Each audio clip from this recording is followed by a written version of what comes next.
now available in paperback and e-readers. Spellbound, A Darker Shade of Black. Get your copy today at your favorite online bookseller. I had a chance to take a look at both the trailers for Star Wars The Rise of Skywalker and the Bloodshot trailer, which is the first trailer to feature a Valiant character adapted to the silver screen.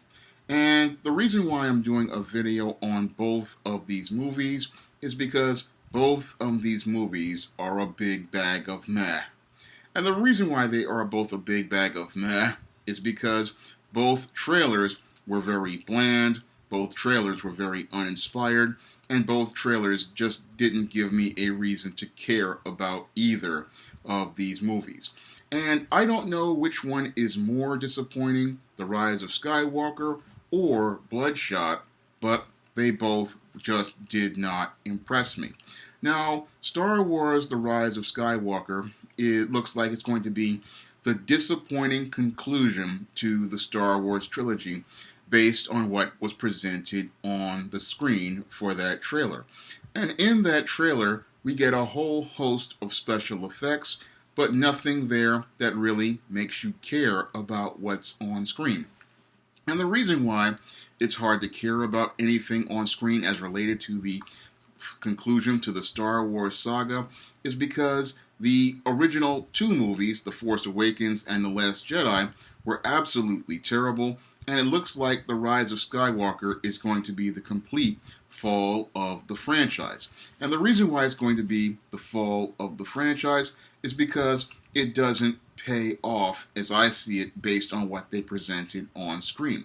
Now, back in 1983, when I was 10 years old and Return of the Jedi came out, it was an exciting time because Return of the Jedi was going to pay off everything that we saw as related to the conclusion of Empire Strikes Back. And Empire Strikes Back left on a somewhat of a cliffhanger with Han Solo in the carbonite and Luke finding out Darth Vader was his father. And Return of the Jedi was going to resolve those things, and it was also going to deal with the brand new Death Star and also deal with the redemption of Darth Vader, which was a powerful plot twist. So Return of the Jedi, it had big stakes, and it paid off those big stakes with a huge payoff. But when it comes down to The Force Awakens, The Last Jedi, there is no real payoff. Instead, it just looks like your J.J. Abrams is trying to fix all of the damage he did to the Star Wars franchise, starting with Force Awakens, and then try to tape over all of the breaks that Rian Johnson put into The Last Jedi. And this Rise of Skywalker, it really looks like something that isn't going to rise. It's more like a cake that has fallen. And when you have a cake that has fallen in the culinary field, there's not much you can do to salvage a fallen cake. All you can do is throw that cake away and start over from scratch. Unfortunately, Disney can't start over from scratch because the damage that was done with Force Awakens and Last Jedi due to Kathleen Kennedy's feminist vision and her making Rey a Mary Sue has practically damaged the Star Wars franchise beyond repair. And The Last Jedi was the one thing that derailed the Star Wars franchise completely because it destroyed the Luke Skywalker character. So there's not much they can do for The Rise of Skywalker, and this franchise is going to go out on a complete whimper instead of the bang that it did in 1983 with Return of the Jedi. And that's the saddest thing about the whole Rise of Skywalker is that we all know it's going to be an absolutely terrible movie, but we don't know how terrible it's going to be. Is it going to be Plan 9 from outer space terrible, or is it going to be Tyler Perry level terrible? That's the critical question many people are going to be asking about The Rise of Skywalker. How bad is this movie going to be? Is it going to be mediocre bad, or is it going to be absolutely awful bad? And that's probably one of the reasons why so many people are buying tickets to go pre-order for this movie, is to, and not to see the satisfying conclusion to the Star Wars trilogy, but to see if this film will be Ed Wood bad or will it be Tyler Perry bad in terms of everything.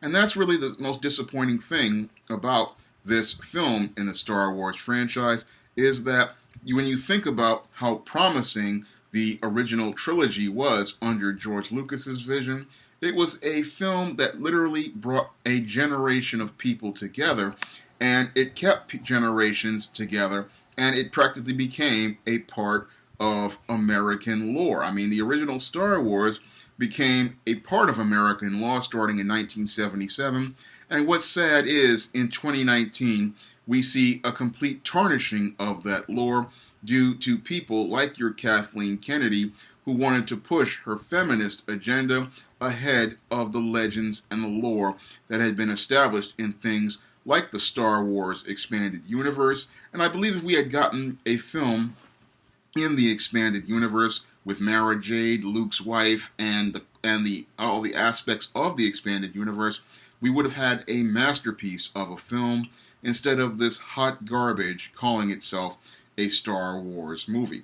Now, the second trailer I got a chance to watch was the trailer for Bloodshot. Now, Bloodshot is a character in the Valiant universe.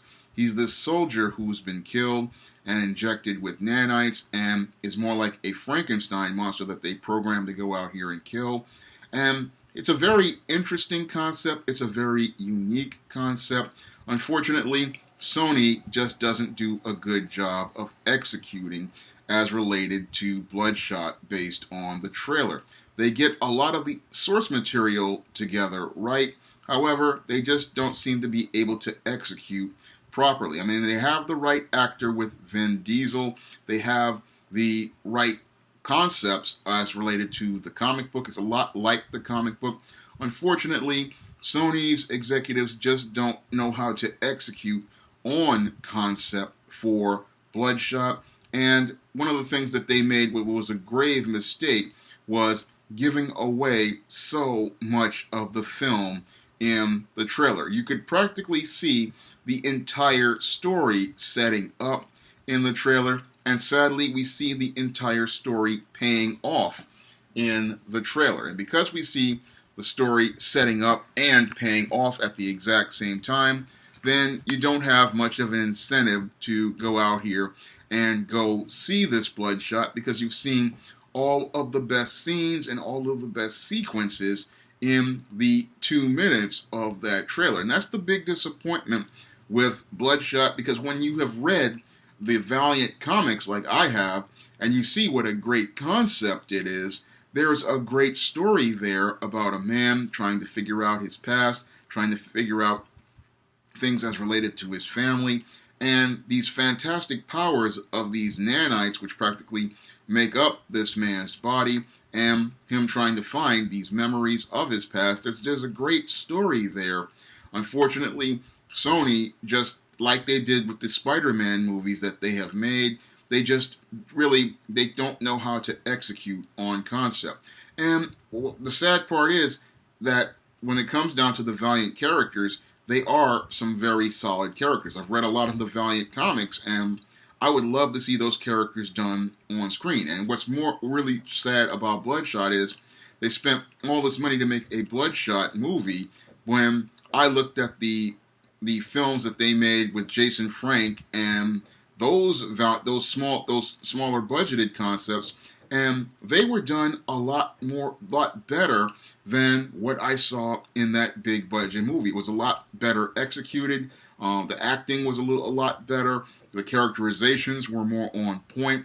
And this was done on a small scale, and what was sad was Sony couldn't execute on a larger scale with a larger budget. So it shows how a great concept can be done in by a lack of vision, by a lack of ability to execute on concept, and a lack of ability to, take something apart and actually take your time with it. Because I looked at it, and it looked like Sony was trying to use the Valiant universe to compete with the MCU, but when I look at the way they have gone about things, I don't see a product that is as high quality as anything out there to be able to compete. Now, MCU movies have declined in quality, but to come out of the gate, you need to come out of the gate strong if you want to compete. And I don't think this movie is strong enough to compete. In both cases, I know that not Last Jedi, but Fall of Skywalker and Bloodshot are going to make money, but they could have probably made more money had they executed better on the concept of Bloodshot. And Star Wars, as I see it, that's just a movie people are going to see how terrible it is. And in both cases, it's a big bag of meh, and it's not something I would care about going to see based on what they presented in both of those disappointing trailers.